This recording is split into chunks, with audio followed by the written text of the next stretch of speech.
The auctioneer's gavel came down on lot number 14, a 3-bedroom craftsman on Spokane's South Hill that my husband had purchased with $340,000 of money I didn't know existed, and Renner's face went the exact color of the undercooked salmon he'd served me on our 15th anniversary. Gray, just absolutely gray. His attorney, a man who'd spent the previous 40 minutes puffing his chest like a rooster at a county fair, quietly slid his chair 6 inches to the left, away from his client. The judge had to ask Renner to stop talking 3 separate times. The third time, she threatened contempt. And his mother, Lorraine, who had once told me at Thanksgiving dinner that I should be honored to carry her son's last name, sat in the gallery with her purse clutched to her chest like a life raft, watching the empire she'd helped her son build on my forged signatures get dismantled piece by piece by piece. But I'm getting ahead of myself. To understand how a 42-year-old woman in orthopedic clogs ended up orchestrating the most satisfying legal demolition in Spokane County civil court history, you need to go back, way back, to a girl who could tell you the assessed value of every house on her block by the time she was 11. My name is Petra Lindholm. I'm 42 years old. I live in Spokane, Washington, and I am a certified forensic real estate appraiser, which is a fancy way of saying I figure out what things are actually worth, especially when someone is lying about the numbers. I've testified in 23 fraud cases. I can walk through a property and tell you within $4,000 what it'll sell for. And apparently the one property I couldn't properly evaluate was my own marriage. I grew up on the east side of Spokane, in a neighborhood where the houses leaned slightly, like tired old men resting against each other. My mother, Annalise, worked intake at Providence Sacred Heart Medical Center from 6 a.m. to 3 p.m., 5 days a week, for 26 years. She raised me and my younger brother, Tio, alone after my father decided that a family was incompatible with his new hobby of being a completely different person in Boise with a woman named Cheryl. My mother never bad-mouthed him. She just worked, packed our lunches with the same precision she used filing insurance claims, turkey and Swiss on wheat, apple slices in a separate baggie so the bread wouldn't get soggy, and a note that said either "you're good enough" or "don't let anyone shortchange you." Those were the only 2 notes, rotating. For 12 years. Her father, my grandfather Ano, was a retired lumber surveyor who smelled like pine resin and Folgers and who taught me everything important I know about the world. He used to sit on his porch on Francis Avenue with a cup of black coffee and say, "Petra, always appraise the foundation before you admire the paint." He said this about houses. He said this about men. He said this about job offers, about friendships, about church pastors, everything. And I heard it so many times that it just became the hum underneath every decision I made, except the one that mattered most. I had this quiet dream growing up, not glamorous, not cinematic. I wanted to own a small appraisal firm, just me and maybe 2 employees, a little office with good natural light, doing honest work, in a market full of inflated numbers. I'd sketched the floor plan on a legal pad when I was 19. I still have it. The business was going to be called Lindholm and Associates, even though there were no associates yet. Just me and the legal pad and the dream. After college at Eastern Washington, go Eagles I guess, I got my appraisal license, worked under a mentor named Gail Fitzsimmons for 4 years, and slowly built a reputation as the person you called when numbers didn't add up. Banks hired me, attorneys hired me. The county assessor's office had me on speed dial. By 27, I was doing well. Not wealthy, but solid. The kind of solid where you can buy name brand peanut butter without doing mental math. One thing about me that matters for this story: I never threw anything away. Not receipts, not emails, not closing documents. My filing system was a thing of legend. Color-coded tabs, dates on everything, digital backups on 2 separate hard drives. Gail used to joke that if the apocalypse came, the cockroaches would survive, and so would my records. I laughed at that. It wasn't a joke. It was just how my brain worked. If a number existed, I tracked it. If a document crossed my desk, it got scanned, filed, and backed up. Remember that. Remember the backups. That detail is going to matter more than anything else in this story. I met Renner Stolvich at a property inspection in the Garland district in September of 2007. He was there representing the seller, a flip he'd done with a partner. He was 30, broad-shouldered, with this crooked grin that made him look like he was always on the edge of telling you a secret. He wore a flannel shirt with the sleeves rolled up and work boots that were actually dirty, which in the real estate world was either authentic or carefully curated. I gave him the benefit of the doubt. He brought me coffee, not from inside. He'd stopped at Indaba on his way and grabbed two. I didn't know what you liked, so I got one black and one with oat milk, he said. You pick first. That's the kind of thing that gets you, not grand gestures, just thoughtfulness, or the performance of it. Those first 2 years were the real thing. Or at least, they felt real, and I've spent a lot of therapy hours trying to figure out if there's a difference. We'd drive around Spokane on Sunday mornings, and he'd point to houses and guess the value, and I'd tell him how wrong he was, and he'd pretend to be offended, and we'd stop at Frank's Diner for biscuits and gravy so thick you could insulate a wall with it. And he proposed at Manado Park in May of 2009 on a bench near the duck pond, with a ring that cost $2,800. I know because I found the receipt later in a jacket pocket, and the fact that I appraised my own engagement ring tells you everything about who I am as a person. We married that October. Small ceremony. His mother, Lorraine, cried, but not in a happy way. More in a my son is making a mistake way that she'd later confirm verbally, repeatedly, for the next 14 years. Renner was a real estate investor. Small time at first, a duplex here, a foreclosure there. He was good at it, or at least good at the parts that involved charm and handshakes. The number side, the paperwork, the compliance. He left that to other people. To me, eventually, I didn't mind. I was good at it. And when you love someone, you fold their weaknesses into your strengths and call it partnership. The first real crack appeared in 2017. A Tuesday in March, I came home from an appraisal in Cheney and found Renner on the back porch on the phone, and when he saw me, he said, "Gotta go," and hung up with the speed of a man swatting a fly. Who was that? Contractor, boring stuff. His phone was in his left hand, screened down against his thigh. He'd never done that before, not once in 10 years. I told myself it was nothing. People put their phones down. It's a thing humans do. But there was something in the way he looked at me, not guilty exactly, more like my recalculating. Like I was a variable he hadn't accounted for. And that was just the beginning. By 2019, the changes had accumulated like sediment. Individually, each one was nothing. Together, they formed a geography I didn't recognize. He started correcting me in front of people. Small things at first. We'd be at dinner with his business partner, Grady Noonan, and Grady's wife. And Renner would say, "Well, that's not exactly how appraisals work, Petra," with this little smile, like he was gently educating a child.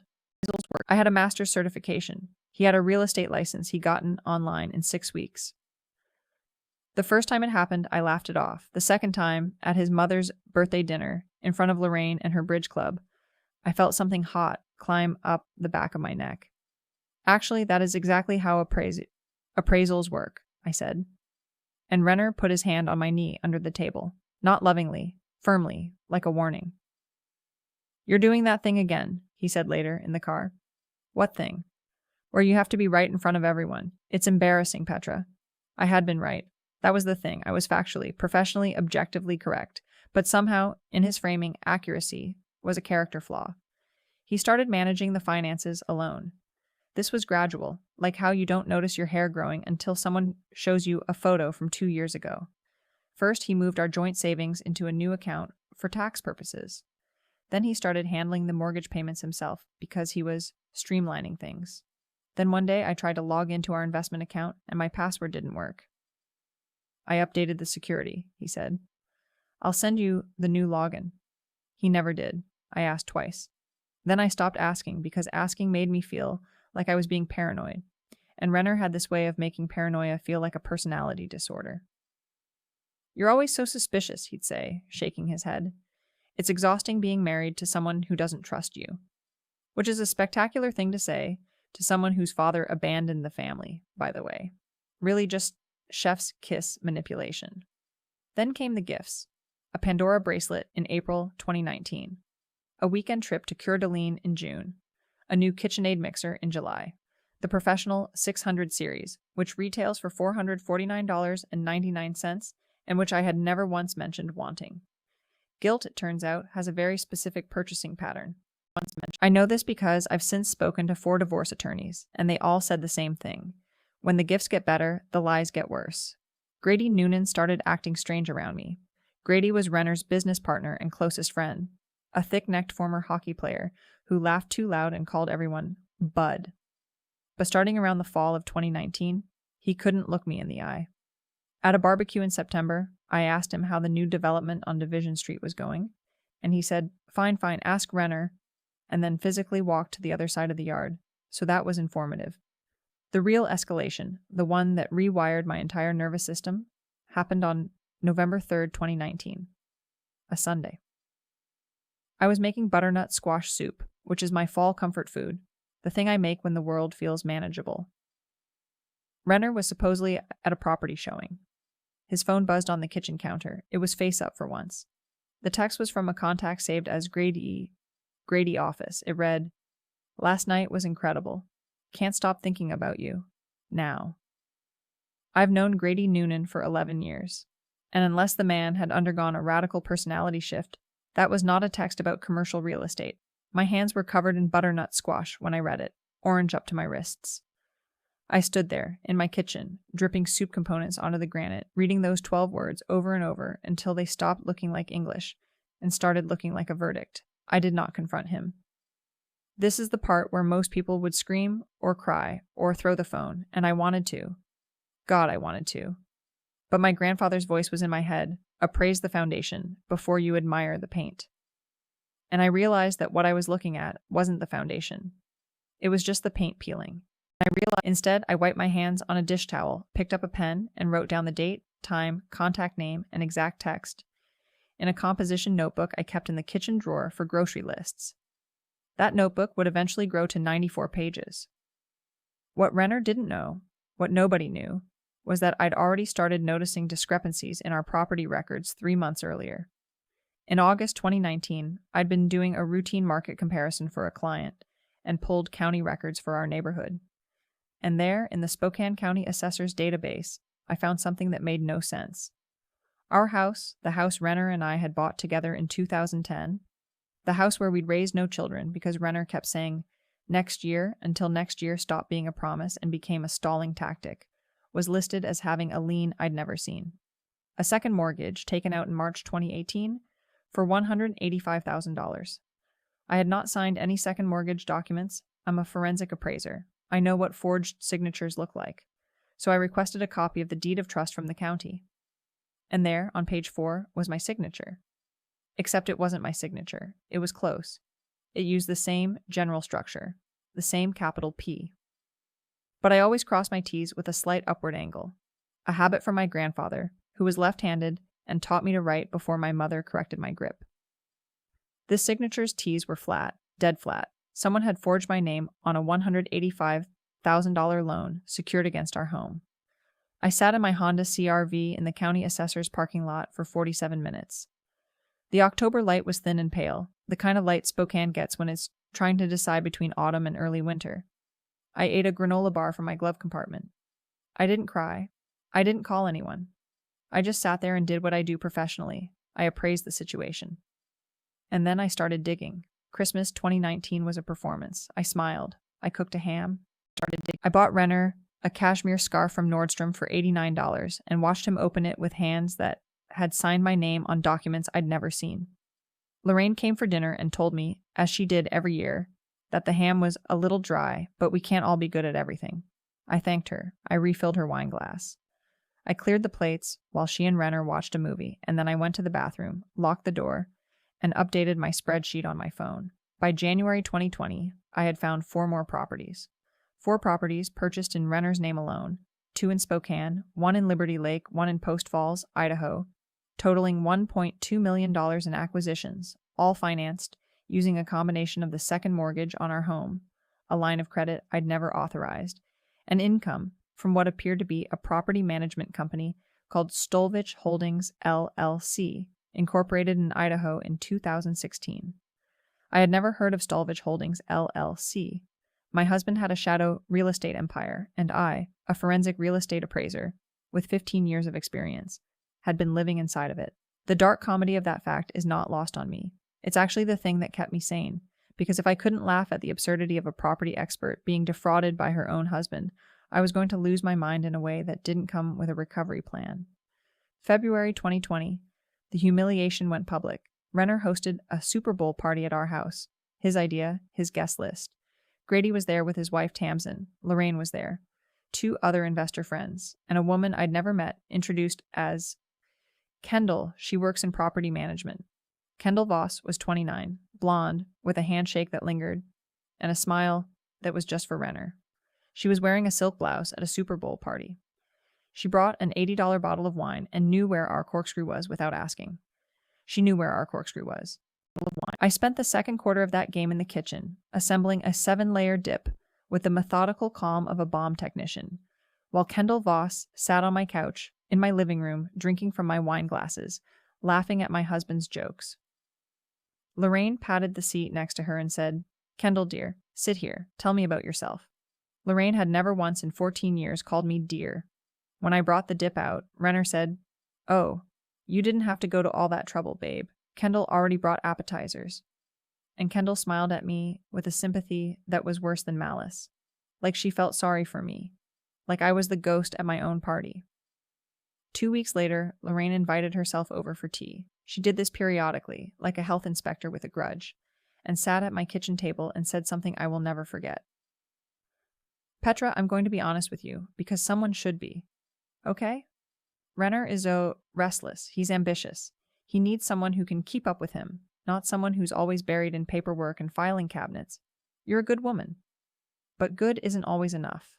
She sipped her tea. Earl Grey, my Earl Grey, from my kitchen, in my house.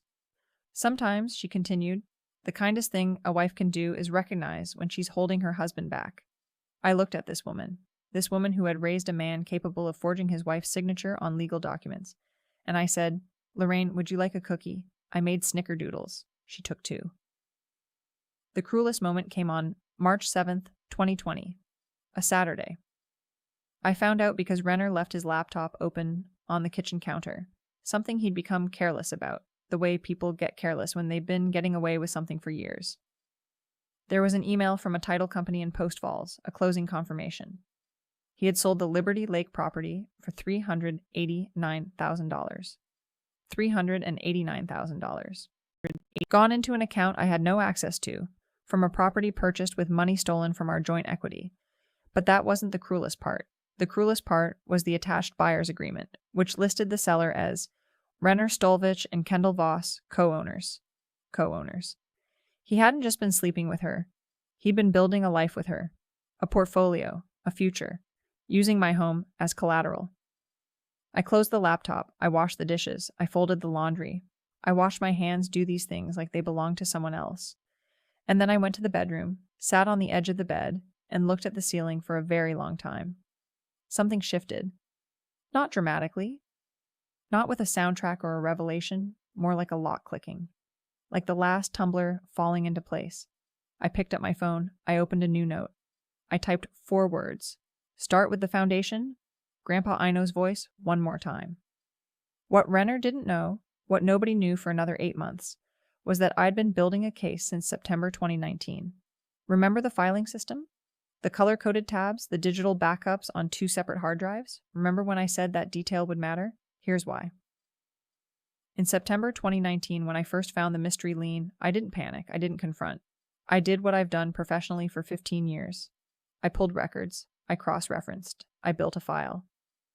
Over the next 6 months, sitting in my home office after Renner went to sleep, I assembled what would eventually become a 312-page forensic property analysis. Every transaction, every forged signature, every LLC filing, every bank transfer I could trace through public records and the joint account statements I'd been saving since 2010. I called my college friend Mirabelle Chen, a forensic accountant in Seattle, and asked her to lunch. Hypothetically, I said over pad thai at a place on Division, if someone's spouse had been acquiring properties using forged documents and funneling income through an out-of-state LLC, hypothetically, what would you need to prove it? Mirabelle put down her chopsticks. Hypothetically, everything you just described, plus bank records, signature comparisons, and a really good attorney. And if I already had most of that? She stared at me for a long time. Then she said, I'd say your hypothetical spouse is hypothetically screwed. I hired an attorney named Prentice Delacroix, a divorce and fraud specialist in Spokane whose office smelled like old leather and accountability. Prentice was 61, built like a refrigerator. and had a reputation for being the person you called when your ex had hidden the money. He reviewed my file over 2 sessions. At the end of the second session, he leaned back in his chair, took off his reading glasses, and said, "Mrs. Stolvich, in 33 years of practice, I have never seen a spouse build their own prosecution file before hiring an attorney. You've done about $40,000 worth of forensic work for free." "I'm thorough," I said. "You're terrifying," he said. "I mean that as a compliment. Here's what my file contained. 14 properties acquired through Stolvich Holdings, LLC, between 2016 and 2020. Total acquisition value, $3.8 million. Funded through a combination of forged second mortgages on our primary residence, unauthorized lines of credit in my name, rental income never reported to me, and cash from property flips that bypassed our joint accounts entirely. Kendall Voss was listed as co-owner on 4 of the properties. Grady Noonan was listed as a partner on 3. Lorraine Stolvich had co-signed 2 of the LLC's credit applications. It was a family business. The family just didn't include me. My secret ally wasn't just Mirabelle and Prentice. It was also a woman named Della Ostrander, a title officer at the Spokane County Recorder's Office, who'd noticed irregularities in Stolvich Holdings filings during a routine audit. She'd flagged them internally, but nothing had come of it. When I reached out, carefully, professionally, appraiser to title officer, she was relieved. "I've been sitting on this for 8 months," she said. "Nobody wanted to touch it." I also made one more call, to Tamsin Noonan, Grady's wife. "Tamsin, I need to ask you something, and I need you to be honest." Silence. "How long have you known about Kendall?" A longer silence, then very quietly. "Since the barbecue, September. Grady told me not to say anything." "And the properties? The LLC?" "I don't know details. I just know Grady's been nervous. He says Renner's the one running it. He says he's just along for the ride." "Tamsin, just along for the ride is how people describe accomplices." She started crying. I let her. Then I said, "I'm going to fix this, but I need you to not warn Grady. Can you do that?" "Yes." "Why?" "Because Grady used our home equity too. And I didn't sign anything either. So that was 2 of us." I waited. I gathered. I backed up everything to a 3rd hard drive that I kept in a safe deposit box at Washington Trust Bank. And then, in October 2020, Renner made the mistake that ended him. He tried to sell our house, our primary residence, the house I lived in. He listed it through a broker in Liberty Lake, not even a Spokane broker, because he didn't want local word getting out, for $475,000. He forged my signature on the listing agreement. He scheduled showings for times I was at work. He told the broker I was on board but traveling. I found out because Della Ostrander saw the listing hit the MLS and called me at 4:47 p.m. on a Wednesday. "Petra, he listed your house." I was eating a turkey sandwich at my desk. I put it down, picked up a pen, wrote the date and time in the notebook. At my desk. "Della, can you send me the listing documents?" Already attached. There it was. My forged signature, on the listing agreement. For my own home. I called Prentice. "It's time." "I've been ready since March," he said. The filing was precise. Civil suit for fraud, forgery, and theft of marital assets. Criminal referral to the Spokane County Prosecutor for forgery and identity theft. Emergency motion to freeze all assets held by Stolvich Holdings, LLC. And a divorce petition that was, according to Prentice, the most well-documented filing in the history of this county, possibly this state. We filed everything on a Monday.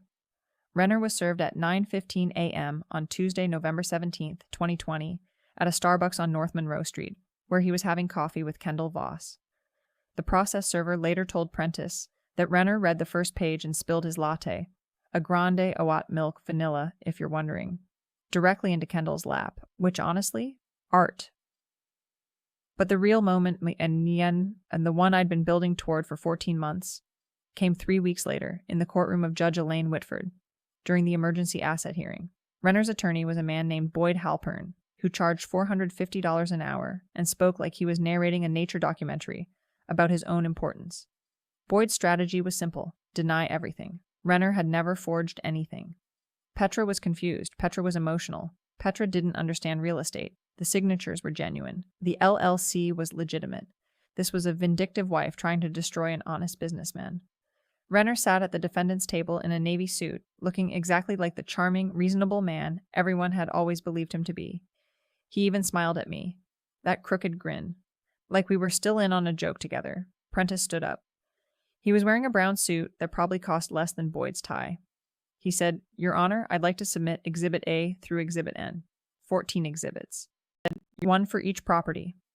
Each exhibit contained the original purchase document with the forged signature, a certified forensic handwriting analysis from a court-approved expert, the corresponding bank record showing the source of funds, and the LLC filing showing ownership." Boyd objected. Judge Whitford overruled. Boyd objected again. Overruled again. By the 5th exhibit, Boyd had stopped objecting and started sweating. Then Prentice said, "Your Honor, I'd also like to submit Exhibit O. Exhibit O was the listing agreement for our house. My forged signature. Next to it, Prentice placed my actual signature on our original mortgage from 2010 and a side-by-side analysis highlighting 11 distinct differences." The courtroom was quiet. Not dramatically quiet, just factually quiet. The kind of quiet that happens when every person in the room is doing math in their head and the numbers aren't adding up for the defendant. Renner's grin was gone. His hands were flat on the table. Boyd leaned over and whispered something. Renner shook his head. Then Prentice played the recording. I should mention, Tamsin Noonan had recorded a conversation with Grady. In Washington state, you need one-party consent to record a conversation. Tamsin was that one party. On the recording, Grady said, and I'm quoting from the transcript, "Renner set the whole thing up. I just went along with it. He said Petra would never notice because she's too busy with her little appraisal business to check county records. My little appraisal business. The one that had just produced 312 pages of forensic evidence that was currently burying him.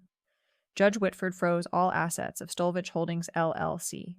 She granted a temporary restraining order, preventing Renner from selling, transferring, or encumbering any property. She referred the forgery evidence to the prosecutor's office. And she looked at Renner and said, Mr. Prosecutor Stolvich, I strongly suggest you reconsider your legal strategy." Lorraine was in the gallery. She'd come to support her son. She was wearing a pearl necklace and an expression of absolute bewilderment, like someone had switched the channel on her reality without asking. I stood up. I gathered my files. Prentice held the door for me. Renner said, Petra, wait. Can we just talk?" I turned around. I looked at him, this man I'd loved for 13 years, this man who'd stolen my signature, and my equity, and my trust, and my time. I looked at him and I said 5 words. "The foundation was rotten, Renner." And I walked out. The aftermath unfolded like weather. You could feel it coming, and then it was everywhere, and there was nothing anyone could do to stop it. Within 2 weeks, Stolvich Holdings LLC was under investigation by the Idaho Secretary of State's office for fraudulent filings. Within a month, Grady Noonan, facing his own legal exposure, turned state's witness and provided detailed records of every transaction Renner had orchestrated. Grady's cooperation didn't save his marriage. Tamsin filed for divorce the same week, citing the exact same fraud, but it did reduce his criminal liability. Within 2 months, Kendall Voss's name surfaced in the prosecutor's investigation. She'd co-signed documents she knew were based on forged authorizations. Her real estate license was suspended pending review. The last I heard, she was selling timeshares in Reno, which feels like a kind of poetry. Renner was charged with 14 counts of forgery, 4 counts of identity theft, and 2 counts of fraud. His attorney fees alone exceeded $200,000. Boyd Halpern dropped him after the 3rd missed payment and was replaced by a public defender named, and I am not making this up, Larry Lamb. Larry did his best. His best was not enough. Lorraine called me once, in January 2021. I answered because I was curious. Petra, she said, and her voice was smaller than I'd ever heard it, because I didn't know about the forgeries. But you co-signed the credit applications, Lorraine. Silence. I thought it was Renner's business. You didn't think about me at all. That's the point. She started to say something else. I said, take care of yourself, Lorraine, and I hung up. Not with anger, just with the recognition that some conversations have run their full course, and this one had been running on fumes for 14 years. The divorce was finalized in June 2021. The settlement awarded me our primary residence, 60% of the liquidated assets from the frozen LLC properties, and a restitution judgment of $340,000 for the unauthorized second mortgage. The total recovery, after legal fees, was $1.4 million.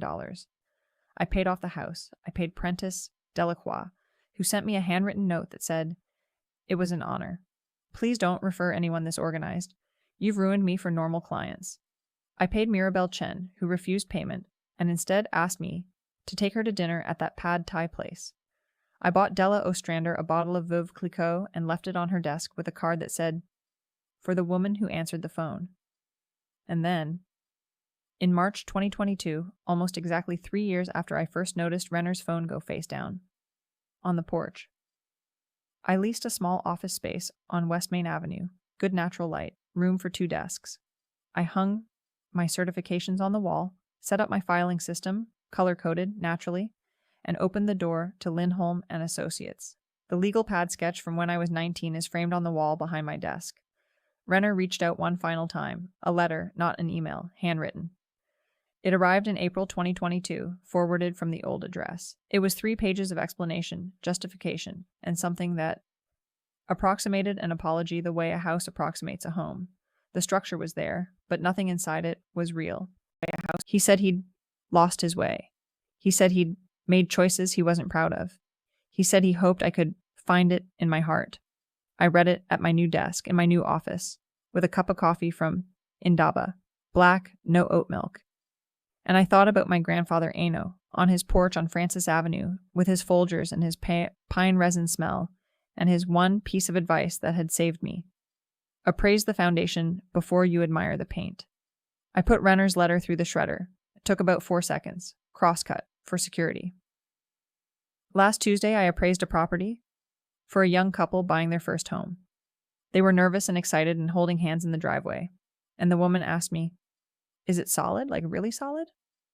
And I walked through every room, checked the crawl space, tested the outlets, examined the foundation. I came back outside and told her, "The foundation is excellent. You can build on this." She smiled. And I meant it. There's a morning ritual I have now. Every day, before the first client, I sit in my office with the door open and drink my coffee and look at the light coming through the window.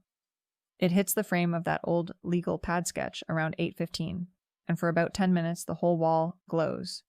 It's mine. The light, the office, the coffee, the silence, all mine. And the filing system is immaculate.